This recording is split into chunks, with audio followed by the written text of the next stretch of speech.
à tous et bienvenue à cette autre livraison de Les Brèves de l'Écho. Covid-19, l'Afrique doit se préparer au pire, elle doit s'y préparer dès aujourd'hui, prédisait dès le 19 mars le directeur de l'Organisation mondiale de la santé. Certes, son excès de catastrophisme a fait ressurgir les vieux demandes des tenants de l'afro-pessimisme que l'on pensait avoir dépassé après des années d'une croissance soutenue, mais son propos a néanmoins incité les Africains au dépassement de soi. En effet, au moment où les grandes puissances subissaient les effets désastreux de la pandémie, l'Afrique se mettait en ordre de bataille pour anticiper dès la première heure l'arrivée du coronavirus. Aujourd'hui, le continent déplore le décès de 2126 personnes, soit moins de 1% du bilan mondial de l'épidémie estimé à 276 000 morts il y a environ 10 jours. Aguerrie par des pandémies de crises sanitaires, l'Afrique a démontré sa capacité d'adaptation et de résilience malgré la fragilité des systèmes de santé. Ironie du sort, pour la première fois de l'histoire, c'est l'Afrique qui est en pole position. Les raisons sont multiples.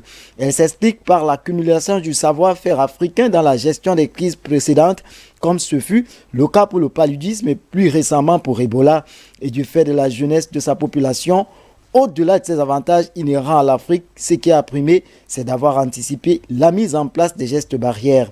La faible intégration du continent africain à la mondialisation économique a également permis de juguler l'épidémie. Ces phénomènes a subitement apparu comme crucial, si bien que l'on envisage à présent de relocaliser des industries. Les regards sont néanmoins portés vers l'avenir. La majorité de 3,4 milliards de terriens, soit 43% de la population mondiale qui a vécu de façon inédite le confinement pense que rien ne sera plus jamais comme avant. Au moment où s'amorce le déconfinement, un certain nombre de questions existentielles se posent à l'humanité. Si la gestion de la crise a été bien maîtrisée, qu'en sera-t-il de la stratégie de sortie? Les enjeux futurs se cristallisent autour de cette question. D'ores et déjà, l'on parle de l'avènement d'un nouvel ordre mondial et du risque de déstabilisation d'une gouvernance économique mondialisée à outrance depuis plusieurs années. Entre fantasme et réalité, la mondialisation a fini par montrer ses limites. Les délocalisations et autres externalisations ont jusqu'alors été théorisées pour faire basculer la concurrence fiscale entre États. Les pays occidentaux se préparent à une vague de relocalisation des industries considérées comme stratégie, voire vitale. Qu'en sera-t-il en Afrique, où la balance commerciale enregistre un déficit chronique dans bien des secteurs relevant de sa souveraineté?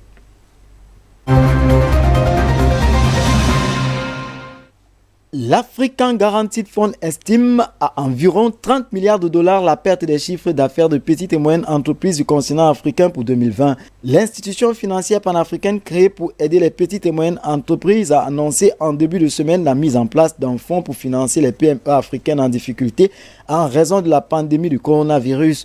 Le mécanisme de Covid-19 d'AGF s'élève à 1,2 milliard de dollars de garantie, ce qui permettra aux banques de financer les PME jusqu'à hauteur de 2,4 milliards de dollars, au moins pour une période de 2 ans, soulignait un communiqué. AGF estime entre 20 et 40 milliards de dollars la perte de chiffre d'affaires pour les PME en Afrique en 2020 due à la pandémie.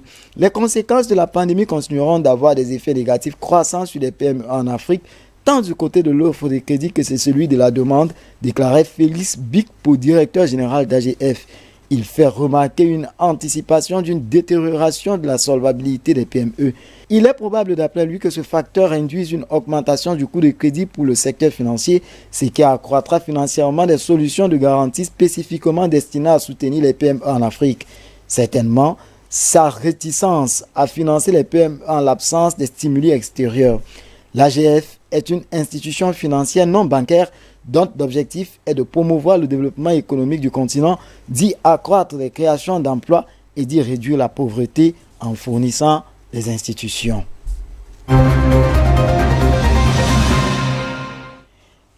L'or pointe vers le haut. Le métal précieux s'était approché de 1800 $ le premier jour de la semaine avant de se replier à 1730 $ après l'annonce d'essai promoteur du labo Moderna sur un vaccin contre la maladie du Covid-19. La nouvelle a brièvement redonné confiance dans les marchés boursiers au détriment du lingot, mais la tendance haussière de l'or demeure, même si la volatilité est grande. Le métal précieux a plus que jamais une valeur de refuge en ces temps de pandémie. Les investisseurs s'interrogent sur la durée de la crise sanitaire et surtout sur ses conséquences économiques à moyen et long terme. Or, on a remarqué très récemment que les chantiers de maisons neuves avait plongé à 30% au mois d'avril aux États-Unis. Cela s'ajoute aux nombreuses prévisions du président de la Réserve fédérale américaine sur des taux de chômage qui pourraient grimper à 20 ou 25% dans les prochaines économies de la planète. Les investissements dans les lingots ont largement compensé la chute des ventes des bijoux d'or. Les bijoutiers avaient baissé leurs rideaux pendant le confinement. Les Chinois et les Indiens, plus grands consommateurs de bijoux d'or au monde, ont donc diminué leur achat au premier trimestre. Leur monnaie était en outre sous pression. Mais les investissements dans les fonds truckers liés aux lingots ont augmenté le plus fortement en 4 ans. À 3185 tonnes désormais, ils atteignent leur plus haut niveau de tous les temps. De même, les particuliers ont acheté 36% de plus de pièces d'or que la même période l'an dernier, en particulier dans les pays occidentaux.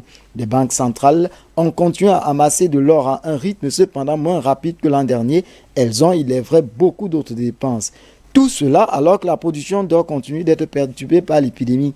Elle a chuté de 3% au premier trimestre, à son plus bas niveau depuis 5 ans. L'activité minière ralentie par les mesures sanitaires contre le Covid-19 en Afrique du Sud. Malgré cette chute de la production et les coûts de mise en place des mesures de prévention, les compagnies minières engrangent de beaux bénéfices au premier trimestre grâce à l'envolée des cours de l'or du géant canadien Barrick aux plus petites sociétés présentes en Afrique de l'Ouest comme Teranga et Endeavour. Pour la troisième année consécutive, les autorisations italiennes d'exportation des systèmes d'armes ont baissé de 14,5% en 2019 par rapport à 2018. En 2019, elles se sont élevées pour la part italienne à 4,85 milliards d'euros selon le rapport du Sénat italien sur les exportations d'armes. En 2016, elles avaient atteint un pic historique de 14,6 milliards d'euros, dont 11,5 milliards réalisés par Leonardo, puis 9,51 milliards d'euros en 2017 et enfin 4,77 milliards en 2018.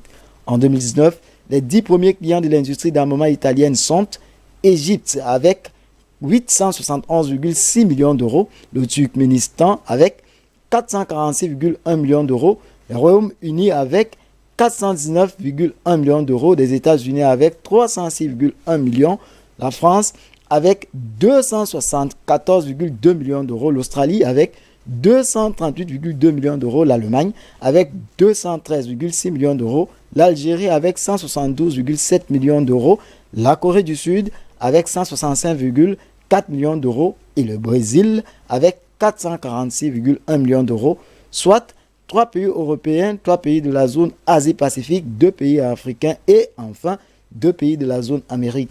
Leonardo a notamment réussi à vendre 32 hélicoptères au Caire. Numéro 1 des sociétés italiennes à l'exportation en 2019, Leonardo reste la locomotive transalpine en matière de vente à l'international avec 2,37 milliards d'euros en 2019 contre 3,2 milliards en 2018, soit 58% du total des exportations italiennes de l'an dernier. Le leader italien a dernièrement truqué la première place de ce classement en 2018 et 2016. En 2019, il avait été détrôné par le chantier naval Fincantieri. Le constructeur aéronautique et électronicien italien est suivi, mais de très loin par le systémier équipementiel électronique de défense Electronica avec 225 milliards d'euros, soit 5,51% des exportations d'armes italiennes et de plusieurs autres. Diminuer de moitié l'usage des pesticides pour mouvoir l'agriculture biologique, placer près d'un tiers des terres primaires à l'Union européenne sous protection. La Commission européenne a dévoilé hier ses projets pour défendre la biodiversité et une alimentation de qualité.